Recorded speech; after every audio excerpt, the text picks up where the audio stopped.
Wrestle Kingdom 18, baby. It's in the books. We're joined by Kyosuke, who's outside the Tokyo Dome still. How's it going, Kyosuke? Pretty good. They just let the fans out. I'm camping in front of the TGI Fridays. Oh, imagine we're gonna get like Bryan Danielson on the live stream. Fucking Bryan Danielson. I'm gonna screen grab this if I get a fucking selfie, man. Anyways, how's it going? So I'm trying to get a tweet up so that people actually know and they can come join us. I'm doing great. 11 hours straight. 11 hours straight of wrestling from Dynamite all the way to the end of the show. It's been nonstop. Okay, tweet is up. Hopefully that gets some people to join. This is the joys of doing stuff live, guys. But yeah, we're gonna talk Wrestle Kingdom 18 once we get a few people in here. Because that was a big show. A lot happened. That was a long show. Kyosuke, how you feeling? You must be tired. I'm very tired. A lot of circumstances where I was trying to go to the bathroom where the line was too long, so I just waited for the House of Torture match. But yeah, it was a pretty good show. The crowd loved it. My area was pro Bryan Danielson for the Okada match. Like, really amazing. Yeah. Was there lots of pro Danielson in the crowd? There was a lot of yes chants in the crowd, but when Danielson started to like actually fuck up Okada's arm, that's when like the Okada chant started happening. I see. So we've got some people joining us now. We've got Guns as always. How's it going, Guns? Thanks for always checking in with these live streams. I know Fusa and Kyosuke always appreciate it with all their live streams this past week. But yeah, guys, chat to us in the comments. We're going to go through the Wrestle Kingdom, the entirety of Wrestle Kingdom. We'll go through it. It's like 4 a.m. for Fusa. He wants to go bed, I'm sure. Almost 4:30. Almost 4:30. We're in there. We're running on energy from Wrestle Kingdom. That's about it. But yeah, no, it's a big show. I'm kind of all over the place just because I'm trying to get tweets up and everything. I promise I will eventually just speak. But yeah, what's going on? Wrestle Kingdom 18 is in the books. New champions crowned. Naito finally finishing the motherfucking story. Fusa has strong opinions about that. Should we start with? Wait, I want to save it. I want to save that for when. Save that one? We need to save that for when people get here, so that me and Fusa can. It's the true Wrestle Kingdom main event you're gonna see. It's me and Fusa. You see, as we were all saying, how it was smart of Kyosuke to use the House of Torture match to go for a bathroom break. Was it even long enough for you to go to the bathroom? Kyosuke, that match wasn't very long. I went after Shota did the little motorcycle gimmick, and then after I went to the bathroom, they were doing the ring announcing. I was like, oh well, fuck it, I'm gonna grab a fucking caramel churro and just ate that for the rest of the match. Didn't really pay attention to it until the bell rang, but yeah, it was the line wasn't long as well. People are actually invested in House of Torture because of their heel antics, and also there's a Noah person in the match too, so people don't really want to miss that. But here's the thing: I went to fucking Noah 2 days ago. The main event was shit. It was a fucking 12-man tag. I don't give a shit about Kaito Kiyomi and Shota versus fucking House of Torture anymore. So if you want Kyosuke's full thoughts on the Noah main event, you can check out the Noah review show that's on the Wrestle Win channel as well. That was Fusa and Kyosuke going out there. But yeah, Wrestle Kingdom 18. Let's just start from bottom to top. We won't touch on everything. Obviously, the more exciting stuff's at the top. New Japan Rambo was a bit of fun, guys. Izuka returning. I love that. Fusa Junior and Hayato getting to compete in the Tokyo Dome. There's a couple of cool surprises. Yeah, Fuji especially was really big because he had his cancer come back, so he had to be able to like compete in the dome before he ends up going under the knife later this month. So that was a big surprise. Also a huge moment for him. Izuka coming back, that was very like big. Words are failing me right now. But yeah, I think that was certainly the two big moments and it was nice. There was guys there that we perhaps didn't expect. We didn't necessarily expect Gabe and Alex to be in the Rambo, TMDK being in there. Yo was certainly a highlight with his, I don't know, his anime tracksuit character gimmick. Yo, I don't know what was up with Yo. I don't know if like he had like a bit too much to drink before the match or something, but like there was something up with Yo. Yo's been a fan favorite recently for Japanese fans. A lot of the Pujoshis, the female wrestling fans love Yo for his fucking antics that he does nowadays. So this really captured the hearts of all the female wrestling fans in the crowd. Yeah, a gun saying Yo thought he was in DDT. Perhaps we need to see Yo in DDT. He's certainly leaning into the craziness a bit more, and he's better for it. But yeah, ultimately we end up with Great-O-Khan, Taiji Shimura, Toru Yano, and Yo at the final four men. They'll compete for the KPW Championship tomorrow at New Year's Dash. But then we kick off with the main show in earnest, and it starts off very ominously. You've got a coffin on the stage, Akira coming out looking very solemn. The coffin gets lifted, and this weird claw thing comes out. And it's the Aswang. Aswang, am I saying that right? And TJP he's no longer TJP. He's the Aswang. I liked it. I really dug it. It was really fucking cool. I thought it could have come off really cringy, but he done it really well. I actually want to know who made his mask, because his mask is very like the design style was very similar to Bray Wyatt's when he was the Fiend. So I'm wondering if it was maybe the same guy or if it was someone else like within Japan itself that made that mask for him. What was the reaction to the Aswang in the Tokyo Dome, Kyosuke? Everyone was really surprised by this because we didn't know what TJP was going to be doing except for the Twitter teasers. But last time we saw him, he got trapped in a coffin. But this presentation that he did, everyone was like, oh shit, this is sick. And then the whole crowd fucking erupted at this new TJP that we saw. And also the miss that he did before the match, by the way. New Japan camera crew, get your shit together. You did not capture that. That was sick. Everybody loved it in the crowd, man. Everyone was surprised. Everyone's hooked on this new character. It was a really quick match. Looking on Wikipedia, it's down as less than 10 minutes, 9 minutes, 38 seconds. But yeah, I thought this was great. It done exactly what it needed to. Lots of the matches, they just basically cut out the opening where you get kind of the heels building heat and the trapping and, you know, all that type of stuff and the lockups and everything. You only get that in the bigger matches. But yeah, Catch 22 winning the titles, going over Jill Maloney and Bullet and Clark Mullins, who looked great. So many wrestlers went for the white gear route this year. I think we need to talk about it. I was like, is Desperado going to come out in white? Is he going to come out in gold? What's he going to do? And then he comes out in red. And I was like, that's fucking cool. Desperado probably had the best entrance tire of the night for me. Wolfpack Despy. Wolfpack Despy. The whole vibe of Wolfpack with Despy. Very much like I would be surprised if he had like the white makeup on his face and was like, man, all the people wearing white are losing. I'm just just with the red. And then in the second match, look, we've got to talk about this. President Hiroshi Tanahashi clearly isn't good for the boys here. He's going into business for himself. He's winning championship straight away. You know, is this WCW all over again? Are the boys running the roost? This President Tanahashi has to be stopped. Tanamania is running wild, and it's just not okay. This was a good match, to be fair. I'm always a fan of when all the crazy roll-ups actually lead to the finish. I love that, which they've done really well here. And they went quick again, like it was less. This was even shorter. This one was 9 minutes long. Yeah, I enjoyed it. I don't understand Tana winning the title. Like everyone's like Sabre Jr. could have dropped it to Tanahashi.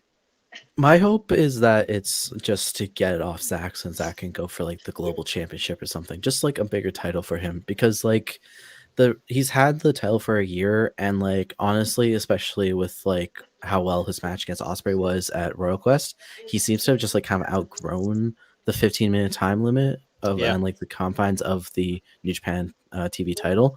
So I think it's just to get it off him, and Tanahashi was there, and then Tanahashi became president, and Tanahashi was like, okay, now we're really getting it off of him. Yeah, no, shout out to Miguel saying he's part of the Discord, saying he recognizes lots of the names from the Discord. Thanks for tuning in, Miguel. Guns with a good point. Don't ever try to be the prime minister when you have a president above you.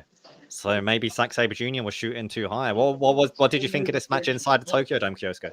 A lot of people were behind Tana.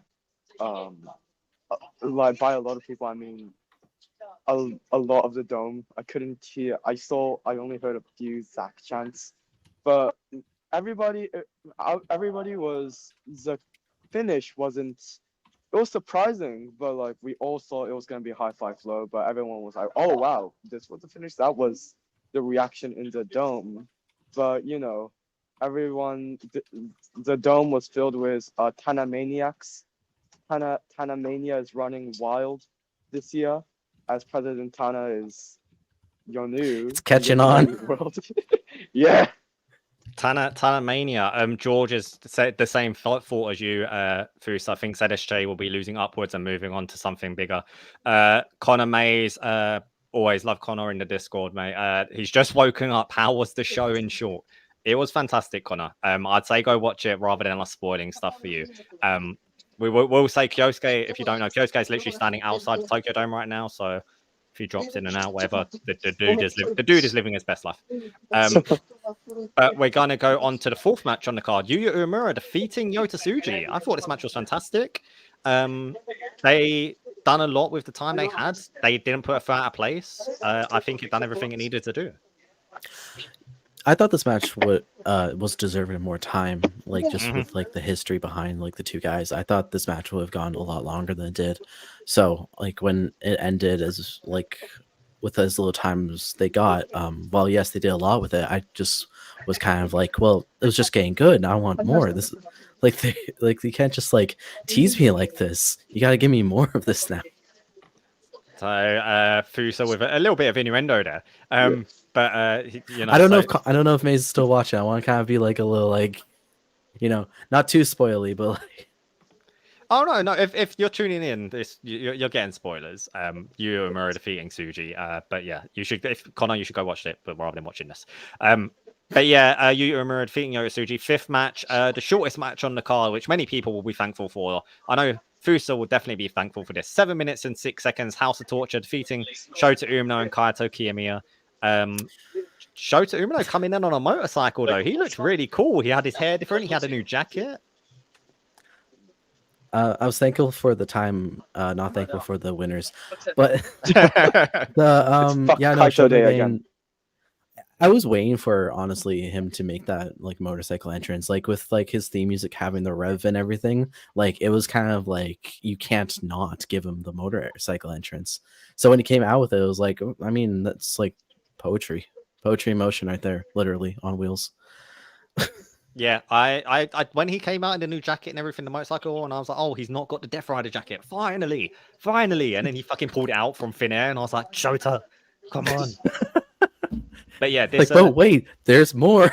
Yeah, this pulls it out from his jacket. This wasn't necessarily this wasn't a good match by any means. The ending was very sudden. The whole push-up bar thing, and then just the double cross, and that's okay, it. Here's the fucking problem I have with this. I fucking laugh when fucking Ren Narita pulled up that fucking push-up bar. It's pro wrestling, mate. You could have picked any fucking weapon. You could have had that little fucking Reaper shit if you're gonna do that sold out gimmick. And what the fuck do you pull out? A fucking push-up bar? A fucking push-up bar. No. I fucking laughed when he fucking pulled out that push-up bar and was like, fucking push-up bar. So I mean, you can buy that push-up bar on New Japan's merch shop, but I don't think Kyosuke's gonna be buying it. I've got a funny feeling. Actually? Yeah, you can. I'm not. That's so dumb. No, this is from a while back. This isn't like just because Ren Narita started doing it. This is an old thing. Oh, okay. I thought they were like selling a piece of wood with like some metal screwed onto it. No. $40 Ren Narita push-up bar. It's like no. They were selling this like official New Japan push-up bar that they used in. Oh, Chris Charlon. Oh, hi there. Oh, yeah, nice to meet you, sir. Nice to meet you, sir. How's it going, Chris? I did, yeah. Currently wrestling after review stream right now. Oh, wow. Okay. If you want to hop on. How's it going, Chris? Look at Karen over there. Yeah, amazing work. Amazing work there. Thank you. I really appreciate it. Thanks so much. Yeah. Got lots of work still to do. So. Yeah, please, yeah. Good luck. Running from Chris Charlon, Kyosuke, like our journalist on the floor in Japan. We've got a few comments here quickly. Miguel asking if Danielson and Moxley will be tagging tomorrow. We don't know what the card is for New Year's Dash. You don't know until the show begins. But that's a very good there's a very good possibility of that. Jacob Roll, can we talk about the Alex Hogling table moment? Probably, perhaps the most. This might be the image that lasts longer than Tetsuya Naito finally getting his roll call. Will be Alex sat in that table. That's gonna be a meme. That's gonna be a meme for like the rest of the year. It's just Hogling in the table. Yeah. What do we think about Ren Narita's finisher? Shit. Do I have to talk about it? Do I have to? It's so bad. I agree. And then lots of people very excited that we got Chris Charlton briefly on the stream. Guns, Miguel, Jacob Raw, and Azrael all showing love to Chris Charlton there. But yeah, carrying on with the card, you get to Tama Tonga defeating Shingo Takagi. Perhaps a surprise result. Oh, Toru Yano. I don't think you're going to get Yano on the stream, Kyosuke. It's fine. I can't get Yano on the stream. You don't have to get everyone, buddy. And also, I sent you a DM. If you want to get a picture, just go get a picture. Turn your stream off. Yeah, Ren using the X Factor as a finisher, like Valaby. I think that's how I say it, mate. I'm sure I've seen you on True Hill Heat before. I hope I've got that right, mate. But yeah, Tama Tonga defeating Shingo Takagi. A fantastic match, to be fair. But then some news after. Tama Tonga revealing his backstage comments that he's wrapping up with New Japan. This is going to be his last month of New Japan, he said. Yeah, it's I don't know. I hope New Japan knew before he flat out like revealed it, because that's a little bad. If your employers don't know you're leaving, but it was very like a sudden announcement. It's like, hey, I won the title and like I'm leaving at the end of the month. So like I don't know what the plan is for that. I guess they're gonna have to take it off him at either Battle in the Valley or the New Beginning. But other than that, the match itself was like a very good match. I've said before, like Tama Tonga is always a wrestler that's elevated when he's with people that are better than him in the ring. He just like steps up his game when he's with people that are like bigger stars than he is. And with Shingo, that showed a lot in this match. It is bizarre as well. Like, Kyosuke, do you want to talk about the match in person in the Tokyo Dome? Yeah, this was arguably one of the best matches on the Tokyo Dome. It got a lot of pop. It got a lot of reaction from the crowd. A lot of the crowd were very involved in the match. They were really like excited for the big spots and the gun stamp moment as well. And the gun stamp moment as well in the match. The match itself was really good. It was probably the best match Shingo and Tama has had over the years, in my opinion. There may be bias because I was in the dome, but I honestly think best match that they ever had together. I think this type of match is where it benefits from not going long. Like the G1 draw was kind of weird. Then they had a longer match in America, and this match was like 13 minutes. So it was just, we got to get our shit in. We got to make it look good. Like the Made in Japan into the gun stun was tremendous. That one, that got pop out of me. That one was like super clean. That was awesome. Next up on the card, Gorillas of Destiny, Hikuleo and El Fantasmo defeating Bishamon to win a stake all. They got IWGP Tag and the Strong Openweight Tag Team Championships. But before we get to that, we should say, because before this match, two men come and sit ringside. The man formerly known as Dolph Ziggler and his brother Ryan Nemeth. Kyosuke, did anyone in the Tokyo Dome give a fuck that Dolph Ziggler was there? I gave a fuck. I give a fuck. There were a few people that did give a fuck. There were a few people that were like, "Oh, that's the WWE guy, ain't it?" And then I'm like, "Dolph!" And I'm at the fucking barrier, screaming, "Dolph fucking Ziggler!" But the crowd was a bit mild, but the people who knew definitely got excited when Dolph Ziggler came out. I imagine we get Dolph challenging for the title at Battle in the Valley. I imagine Dolph doesn't get... I don't know that he's necessarily a guy they've pulled in for Japan. I imagine we see more of Dolph in America. Kind of Mercedes Moné route. Yeah, it would make a lot more sense for to see Dolph or Nick, I guess, in America, because Ryan is signed with AEW. So if they want to do stuff with Ryan, like it's going to kind of be tricky. You constantly have to like pull him out of AEW, even though it's not being used, but it's still like all the work, like, hey, can we borrow Ryan? Hey, can we borrow Ryan? Hey, can we borrow Ryan? So it would make a lot more sense for him to be working more dates in the States than in Japan itself. I was actually Yeah. surprised. Oh, Sorry. I was actually surprised that like he showed up in New Japan. I thought he was going to go to AEW because Ryan's already there. So seeing him like in the dome was like very like surprising. I thought it would have just been the same thing, like him at ringside or something, but like on like Dynamite tonight or something or next week. I think a big part of it is probably like maybe Dolph wanting to prove himself or maybe prove to other people that he can be a good wrestler. Like, you know, because this is really the first time anyone's going to have seen him outside of WWE. Nobody really knew of Dolph Ziggler before he was in WWE, and he's only ever competed at WWE style. So maybe he wants to prove it to himself. Maybe he wants to prove it to others. I don't know. But, you know, doing that in Japan is one way to do that. It's the best way to do that, really. I just saw fucking a side note. Just fucking Grado Khan just pulled some woman with him to the other exit, which is so fucking funny. Of course he did. He came out with fucking one girl on his fucking shot arm and his suitcase on the other, and then he was like, he saw people and was like, nah, fuck this, we ain't doing this. He pulls, man. He pulls. He and does. And Iizuka also walked to the other exit as well.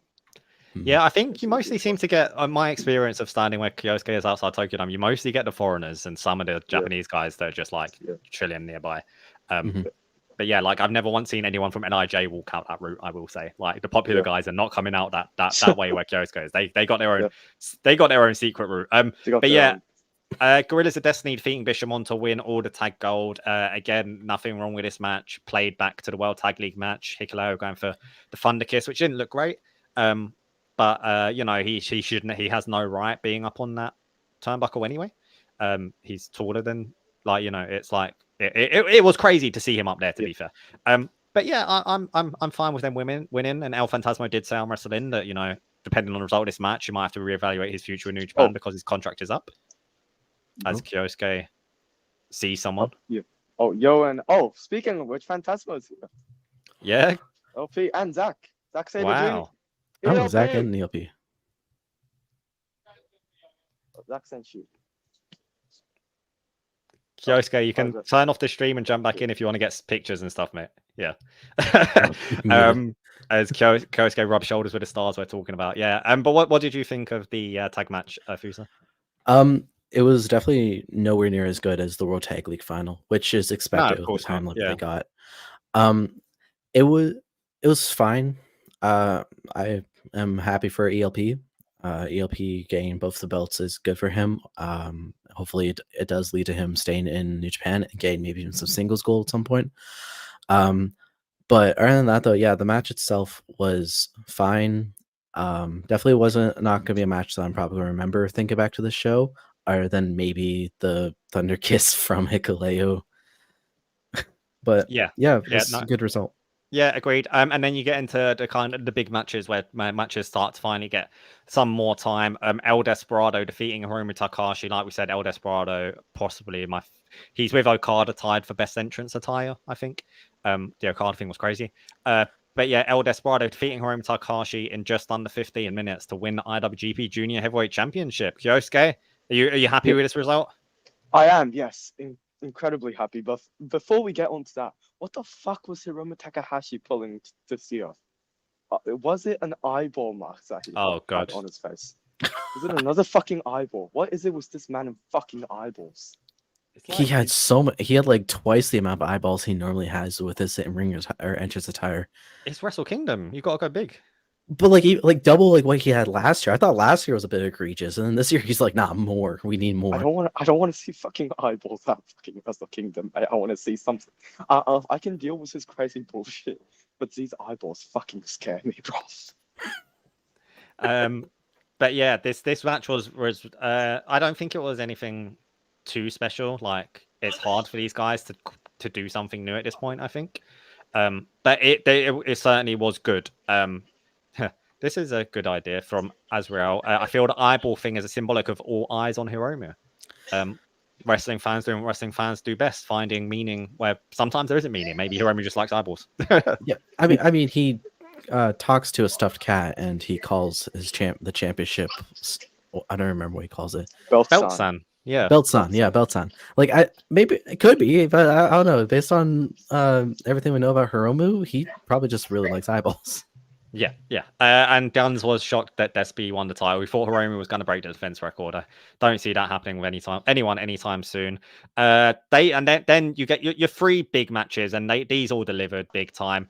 David Finlay defeating Will Ospreay and John Moxley to become the inaugural IWGP Global Heavyweight Champion. Let's start with the entrances. He's repping Will Ospreay. I'm repping War Dogs. So He's I also win. David Finlay. He's also repping Will Ospreay. He has Yeah, like full on like Ospreay like cosplay. Yeah, he's got fucking Ospreay's. Kyosuke, aren't they Ospreay's actual knee pads or something? They are, yeah. Yeah, like- I met before the show, Paul Robinson and Ospreay's two other friends came up to him and was like, "Oh shit, amazing!" I'm like, and then I went and then I was like, "Are you fucking Paul Robinson?" I was like, "Ah, yeah, I am." I was like, "Holy shit!" I was screaming a shit ton of profanity in front of the Tokyo Dome, and one of the people was actually the person who made this gear, and then she was like, "Oh, I sent this in the mail a few years ago, right?" And then I'm like, "Oh yeah, I sent this in the mail. I made that, didn't I?" And then people they were just having a laugh about me having this shit. It should be Star Wars Ospreay, but it was some guy in Japan. No, people sell their wrestling gear. You're more than entitled to be walking around wearing Will Ospreay's actual wrestling gear outside Tokyo Dome. But yeah, starting with the entrances, David Finlay has a really cool entrance. I'm the leader of Bullet Club and everything like that. Comes out in the white gear. Moxley with a red hood cosplay, basically. And red Mox on his jacket. And then Ospreay goes above and beyond as always, as Kyosuke wants to. Kyosuke's got another guest. You gotta no. I don't have a guess. No, this fucking entrance, man. First off, the Titantron, that fucking Assassin's Creed and United Empire collaboration was fucking epic. Third, the lyric video on the lyric video on the fucking Titantron. It had no. Do you know how last year? Kieran knows this. Last year they had the English lyrics to Elevate. Yeah. Mm-hmm. This year they had the Japanese lyrics. Oh really? Yeah, and it was so fucking cool to see, because it's finally it's fun to see like Japanese fans actually know the meaning of these songs or something that the wrestlers are saying. That was really cool to see. Connor asking a question: do we believe Ospreay is 99% done with New Japan now? How much do we see him working with New Japan now that he's contracted to AEW? Look, I didn't expect, as soon as he was announced, like if we get him once a year, I don't care, quite frankly, kind of now. Like he should just kind of, I think you need to just cut and go, and he needs to go to AEW and he needs to be done with New Japan and come back in a few years or something, the Kenny Omega way. But yeah, I don't expect him to be in New Japan at all, quite frankly. Tony Khan has shown this, like, it's kind of it's a lot of take and not so much give with Tony Khan. Yeah, I'm a little bit the opposite, just purely because of how much Ospreay loves New Japan. Like with everyone else that goes to New Japan, they don't have like the same like love or commitment to New Japan as Ospreay does, except for like maybe Kenny. Like Ospreay loves New Japan, and I feel like if they gave him the belt, he would like come back and defend it on New Japan shows and stuff. Like I can see him still wanting to come work a lot of New Japan shows compared to like other AEW roster guys. So I don't think 99% done. I'm thinking more maybe like 70-75% done. Yeah, fair. And then Ospreay makes that incredible Assassin's Creed entrance. You get into the match itself. Oh shit. It's just a million miles an hour. As Kyosuke goes off seeing someone. Is his camera turned around? No. Oh wait, hold on. Hey, HENARE! Well, Kieran's been a supporter of the United Empire since inception, so Happy New Year, listeners. Yeah, Happy New Year. Happy New Can I Year, grab a picture, HENARE. please? Yeah. HENARE is a good guy. We absolutely love HENARE at Wrestle Kingdom. But yeah, the match was just the most insane. It was so hard to keep up with and talk about. Like, right, if you was writing about that match, it must have been a nightmare. Like, there was just a million things every minute. It was balls to the wall fucking craziness, the triple threat match. Yeah, just all over the place. Like the 5 minute ceasefire between Ospreay and Moxley just to beat the shit out of beat the shit out of Finlay, and then putting him through the table, and then just like after that, they were like, "All right, cool, we're going," and then just from start to finish, nothing but like constant moves, like finish, just constant like Kane finishers on each other, just like moving as fast as they can. Ospreay like being all over the place. Moxley bleeding like he does. Yeah, took the most innocuous turnbuckle like post attack ever, and then like pops up a minute later and he's gushing blood. I feel like he knows that Will. he's a meme at this point. Motherfucker. Let's go. Hey, you alright, mate? You alright, mate? You're good. Yeah, can I have a photo later? By the way, I'm on the stream with Ciaran right now. How's it going, Will? Hey. How's it going, mate? Ciaran, Okay. how are you, mate? Alright, All good. all good. Yeah, can I get a picture? Take your picture, Kyosuke. Running interference from Will. Charles Ospreay, HENARE, what a stream! What a stream, man! What a all, stream! Oh my god! all the guests on Wrestle In. I got but yeah, Kyosuke getting a big guest there, roving reporter. This is a crazy stream. This is why we pay him the big bucks. Yeah. Yeah. What do you think about the match, Fusa? Did you like it? So, I'm kind of 50-50 on it. I really liked it up until the War Dogs interference. I feel like it was really good. It was like all like really good match. And then once Kid and Coughlin ran out, I feel like the match got away from itself in terms of the chaos and craziness. Just like the interference, just like Gato on the apron the entire time distracted the referee, even though he didn't need to because it was a triple threat. So like it's like anything goes. And then just like all the table spots, and then just like all the, like the finishers. It just kind of felt like the match was at a good pace, and then the interference happened, and then it just started like gain like ahead of itself, and didn't feel as like paced out. Kind of was like the War Dogs interference was a signal of like, hey, we're close to the finish. We gotta just like go. It did seem like go from the start, like that. But this one-time bomb, he done it perfectly as well. The fact that he had to catch both of them and put them both through the tables as well, and just that Alex Coughlin just crunching through it must have sucked. Like he must have had that Japanese tables. He must have just Japanese tables are scary. Cutting into his fucking back, Coughlin. But an absolutely a big moment. He is probably the biggest talking point of Wrestle Kingdom. But yeah, Finlay winning the title, perhaps a bit expected, but still unexpected at the same time. Kyosuke, how did the crowd react? For me, it was expected, but I really wanted Ospreay to win. The crowd was so fucking behind Ospreay. They were here's the thing, amazing like spot that happened when they had that strike exchange like between Finlay versus Ospreay and Mox. Whenever Finlay would do it, we would just fucking boo. You know how people say "oi"? Yeah, it's just fucking boo, boo, boo. That's how hated David Finlay is. And when he won, the crowd just fucking groaned. The crowd just fucking groaned at the fact Finlay won. But some War Dogs fans were in there, so. Yeah, I get it. I think it's that who are you gonna give it? Moxley isn't New Japan. Ospreay's leaving, and it's kind of like, but do you want Finlay to be your first champion for this? That's the thing that's in the history books now. Yeah. So yeah, I get it. And then go on, Fusa. I don't know. I can't remember who it was that made a really good point, but with a new championship, your first champion kind of like signifies like how like the lineage of the belt is going to go, and like they're going to be remembered as the first champion. So having a title that's supposed to basically be replacing what was the Intercontinental title, and now replacing what was the US title, which had like so many huge names hold those titles over the years, and like you remember the first champion for like the US title being Kenny Omega. So now it's kind of like a thing of like where this will probably become the second biggest title in New Japan, and it's always going to be remembered as the title that was won by David Finlay, and then he's going to fight Dolph Ziggler in his first defense. He is, yeah. Dolph Ziggler challenging him backstage. It's official. I expect that's probably going to happen at Battle in the Valley. Yeah, Kyosuke. What the match seemed like it would have been a lot of fun in person. Like there was just so much craziness. It was so fast paced. There were so many big spots.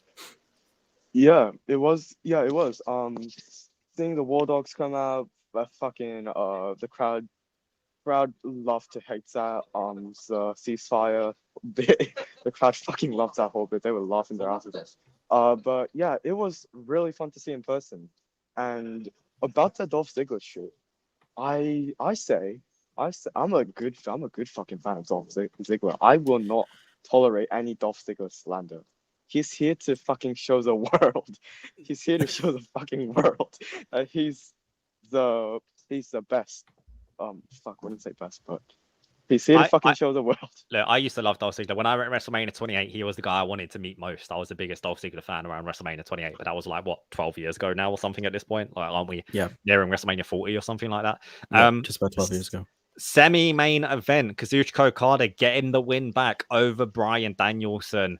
Honestly, lots of this was just pro wrestling at its finest. The story being told, Okada going for Danielson's eye, Danielson going for Okada's arm. It was all very fine-tuned. Everything served a purpose. This was fantastic. I think I prefer this to the Forbidden Door match. 100%. There were all the teasers back to the Forbidden Door match, plus the injuries and everything. It just added so much more to the story. Oh yeah, 100%. Matches that can elevate a prior match that happened with the rematch is next level, because this match had so many callbacks and stuff to the first match, Forbidden Door, and made it feel so much more that Forbidden Door match feels so much more important than what it originally was, with all the story of the injury to Danielson and Okada tapping out and everything, and Danielson being disappointed and Okada tapping out. This match elevated the Forbidden Door one, and also making this match its own level comparison to that first one. If you were to watch them back to back, especially after seeing the second time, you would appreciate. I feel you would appreciate the first one more, and then you would watch the second one and appreciate that one even more. Kyosuke taking a seat outside Tokyo. I'm so jealous. It's weird to it's weird to not be in Tokyo on January 4th. What a fucking flex. Yeah, really. You go all the time, man. You're a Shinkansen away from Tokyo, man. Yeah. I mean, you're not a 12-hour plane ride away from Tokyo. You're a nice, comfortable few hours away on a Shinkansen. 12 hours? I'm 17 hours. You don't have the right to complain. I mean, fair, but still. Kyosuke's living the best life out of the three of us. But yeah, Kyosuke, Danielson versus Okada. What did you think? How was it in the venue? Talk to us. A lot of people were doing yes chants. That's what I was. A lot of people were doing yes chants. Crowd. Since it is Japan, most of the crowd were behind Okada. But when Danielson actually started to fuck up Okada's arms, that's when the crowd became hot. And that's when the pro Okada fans became louder, fucking louder. But still, yes. But still, you can hear the yes chants whenever he done the corner yes to the Busaiku knee. But yeah, it was an amazing match to see live. The crowd absolutely loved it. The outcome, however, was a bit predictable. A bit. Here's the thing. Whenever Okada does a whole bit where he's like he does the 3 moves. It's an Emerald Flosion, a Tombstone Pile Driver, and the Rainmaker. That's when you know it's finished. Here's the thing that I have to deal with Okada matches. Okada, I don't want these 3 moves to finish it off, because that's when you know it finishes. And I've talked to a person about this. When normally New Japan matches, and especially Okada matches, it always ends with the rain. It always ends with the Rainmaker. It always ends with a finisher. So no other big move matters. The Tombstone Pile Driver doesn't matter. The fucking Money Clip doesn't matter anymore. I don't think he fucking uses that anymore. It hasn't mattered for years. He used it in the first 2 minutes of this match, and Danielson was just like, nope. Nope. And the Emerald Flosion doesn't mean anything anymore. So that's the thing that I want Okada to change. I want more variety in the finish. It's always going to be the Rainmaker. I want something newer. I know that the Rainmaker is his move, but if you do the same 3 moves, that's just going to get people to be like, it's over, ain't it? But there's no build to it. That's what I'm trying to say. That's the main problem I have with this match. But other than that, it was pretty good. Yeah, that's that's my only critique about the match is like the same thing of like the Rainmaker. My critique's a little bit different though, where like I would have like Okada to have hit multiple Rainmakers instead of the one, especially since that arm was really hurt. Like that was the arm that Brian was focusing on throughout the match. And there was the one part where he hit the Rainmaker earlier and couldn't even go for the cover because of how much pain he was in. It should have also like been doubled down on with the finish, where like he should have had to have hit multiple Rainmakers to put Danielson down and then go for the pin. It kind of took away a bit I do from the like injury. that though, because so many times it's in big match Okada matches, it's hitting multiple Rainmakers to get the win.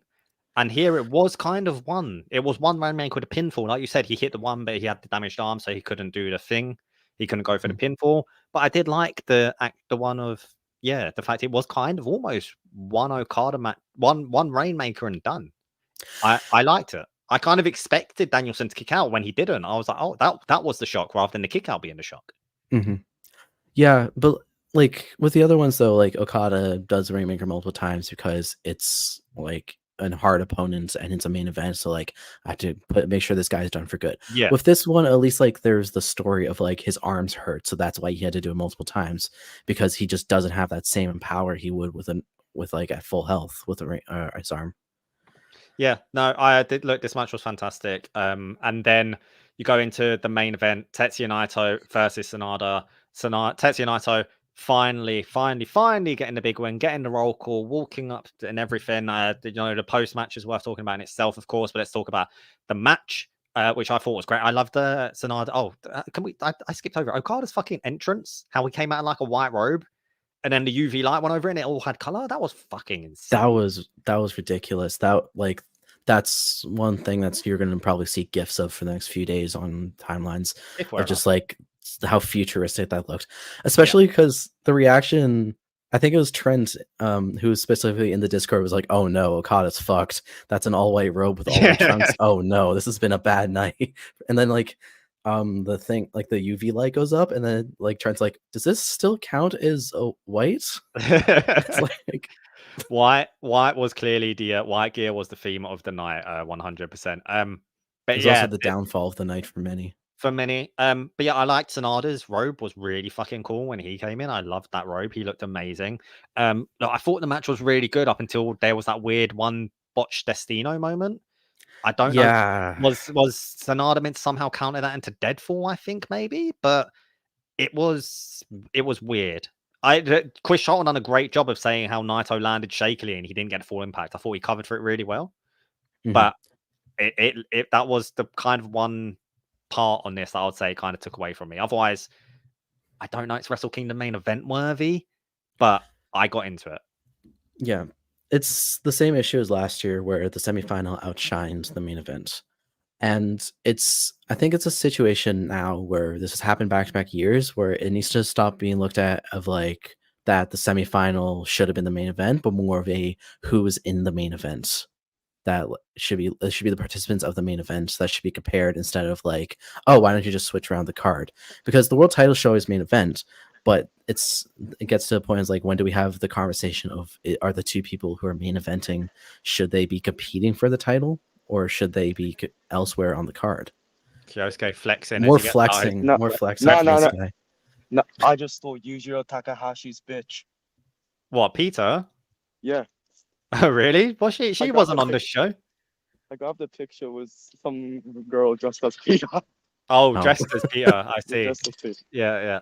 Yeah. If you don't know, we should clarify. Like, lots of people, Kyosuke's not on his own. Lots of people will cosplay as New Japan guys outside of Tokyo Dome. It's such a fucking fun vibe before Tokyo Dome. I will get there hours before and I'll just chill and I'll hang out and I'll just look at people and everyone's enjoying it because Tokyo Dome's such a spectacle. And yeah, like people will meet up. So Kyosuke today ended up with a group of people, and there's always a guy cosplaying as Kenta. There's always a guy cosplaying as Naito. You'll see these guys at all the New Japan shows, but for Tokyo Dome, it goes to a next level. It's such a fun atmosphere. But yeah, Tetsuya Naito defeating Sanada. Kyosuke, can you talk to us about this match in the Tokyo Dome, the main event? The main event, of course, it's the G1 Climax winner versus IWGP World Heavyweight Champion. But here's the thing, like Fusa said, you have to understand if this fucking match is worthy of being in the main event. It didn't. It Here's the thing. It could have been in. Okay, this was the year which I actually fucking go with Okada with his fucking let's have another fan tour bullshit. But like, here's the thing. This should have been the semi-main event because it did not top it. We have No Knees Naito and Sonata. We've seen this match before, and we've seen Naito's in-ring work before. I know that the tradition lives on. The match itself was pretty good, but sure as hell it did not top Okada versus Danielson. But again, people got what they want. Naito got the victory. Is now the new IWGP World Heavyweight Championship. But this is something Gedo should put in his sick fucking skull. Last year we had Kenny versus Ospreay, and after that we had Jay versus Okada for like the 7th time. That's when you know it gets. That's what Gedo should fix. If the semi-main tops the show and the main event doesn't, that's not how a fucking wrestling show works. The main event the opening match supposed to set the tone. Mid card supposed to keeps the crowd happy. Ah, fuck, wait. Mid card supposed to keep the crowd happy. The main event is supposed to kick ass, not the semi-main event. The main event supposed to kick ass. It was a good match, but like, Gedo, you gotta fix your booking, mate. I think last year the case could be made more than this year, because this year it didn't matter who Naito's opponent was. Quite frankly, the story wasn't Naito versus Sanada. The story was Naito in the main event of Tokyo Dome. It could have been Naito versus Okada. It could have been Naito versus Will Ospreay. It could have been Naito versus fucking Yujiro Takahashi. Quite frankly, it wouldn't make a difference. The story was Naito winning in the Tokyo Dome, getting his roll call and everything like that, which he finally did get, which I know Fusa's very excited to talk about. So post-match, Naito grabs the mic, and before he can say a single word, out comes Evil and Dick Togo to take away Tetsuya Naito's Tokyo Dome moment once again. The Evil saying if he doesn't want the title, he'll take it away. And Sanada comes flying in with his Shining Wizard to save the day. Naito gets his roll call. He thanks Sanada, who's crying, and it seemed very sincere from Sanada. He gets the roll call and he finally walks up the ramp as the main event winner in Wrestle Kingdom. Jacob Rule nearly rage quit when Naito's roll call got ruined again. Look, I think this was a stroke. I think this was a stroke of genius. Fusa disagrees. Fusa will have the platform. But look, I think this was a stroke of genius. I lost my mind on my sofa. I was like, I can't believe they're fucking doing this again. And they let it go for so long. And I was like, no one's actually coming out to save him. What the fuck? Like, I'm looking up the ramp and no one's coming down. And then Sanada comes in from off screen. Look, I would have lost my shit if I was in Tokyo. I lost my shit when I was there for the Kenta stuff. I lost my shit when Kenta ruined it, and I hate it because I couldn't be there now to actually get the roll call. But I think this was a stroke. I agree with Fusa. I don't want this to necessarily be a feud, and it probably will be. But yeah, like this was such a cool moment. If you were there in person, you would have lost your fucking shit. I'm sure you did, Kyosuke. I lost my fucking shit during the roll call. I certainly lost my shit during the swerve Evil did. I was just mad. I was like, this motherfucker again. I poor Japanese men next to me were hearing this boy say, this fucking cunt, suck a fucking cock at the fucking Tokyo Dome. At least they probably don't understand you, Kyosuke. Yeah, they don't understand suck a fucking cock for sure. But yeah, lost my shit. I honestly thought this was gonna be Naito versus Evil again. When is Gedo gonna stop milking this fucking cow that's not fucking working? We don't want to say this again. But again, new beginnings gonna be that either way. But, I hope not. Yeah, that's another save. Got a big cheer out of the crowd. Everyone was like, yes, fuck yes, Sanada. Yeah, I think that was a really big moment for Sanada. And Jacob Rule saying how Sanada's the man for making the save, and I agree. Like, I don't think we can disparage Sanada anymore after saving the Tokyo Dome roll call. And yeah, there was a bit of mirroring the Okada Tanahashi Wrestle Kingdom 9 main event. Good morning to True Irish Redhead. That's Jen, right? I'm pretty sure that's Jen. That's Jen. Jen, Hope you enjoyed Wrestle Kingdom. Sanada's selflessness showed through and completely endeared himself to the crowd for what he did for Naito today. I agree, but Fusa, you've not had your chance to give your thoughts on this. It was so unnecessary. Oh my god, it was so unnecessary. Like it made the like sweet moment of Sonata making the save and everything, but like it was so unnecessary. You could have just given him the roll call, and you could have had something happen at New Year's Dash to have Sonata get over again. Like it didn't have to happen here tonight. And then like, if the thing is, I'll say it again. I will agree. I will admit that it was genius if this does not lead to a feud between Sonata and Evil. If this is a one-off thing to get some heat onto Evil and to get Sonata over with the very pro Naito crowd, 90-10's a bit generous, as Chris said. Then sure, that's fine. That's genius. It worked. It was I got mad that we were having to deal with the House of Torture bullshit again. But if I have to deal with another fucking month and a half of tag team LIJ versus fucking House of Torture, like elimination match bullshit where the fucking House of Torture guys don't go to the goddamn back and it's just pointless anyway, and then we get some terrible House of Torture stipulation match at the New Beginning, then like it wasn't worth this small moment to get Sonata over again, because then we have to like tread through the mud of the House of Torture in a main event spot for another month and a half, and we all know how that went back in September and October. Yeah, no, the LIJ House of Torture, Naito vs Evil stuff has certainly been run into the grave. It's beating a horse that's been killed multiple times. But yeah, I don't think anyone see that. But on the whole, Wrestle Kingdom was a good time. It was a long old show from start to finish, including the pre-show. You're probably looking at least 5 hours, if not 5.5. But yeah. Look, I don't want to. Look, there's going to be lots of Wrestle Kingdom reviews. We just wanted to jump on quickly whilst the iron was hot and whilst Kyosuke was outside Tokyo Dome. It's about 5 a.m. for Fusa, probably. It's getting late for Kyosuke. Kyosuke needs to go back to his hotel. It's a brisky 1:15 in the afternoon for me. So look, we're going to wrap this up. Thanks for tuning in, guys. All of you guys that was leaving comments. Fusa and Kyosuke are the people for these live streams. They're great together. They're so much fun. Subscribe to WrestleIn if you haven't already. At WrestleIn on Twitter, like it says down there. Subscribe on YouTube. Follow these guys on Twitter at Fusa Bala, and Kyosuke is at Pururesu Boy. Boy is with an I at the end, not with a Y. The dude is in Japan. He's living the best life. He is going to all the New Japan shows. He's we're lucky to have him. He lives in Osaka and can speak better English than me and Fusa can. We appreciate him. We appreciate him on the team and getting us these journalistic scoops on the ground. But yeah, guys, I'm going to wrap it up for Fusa, for Kyosuke, for myself. Thanks for checking out WrestleIn, and hopefully we'll see you on another live stream.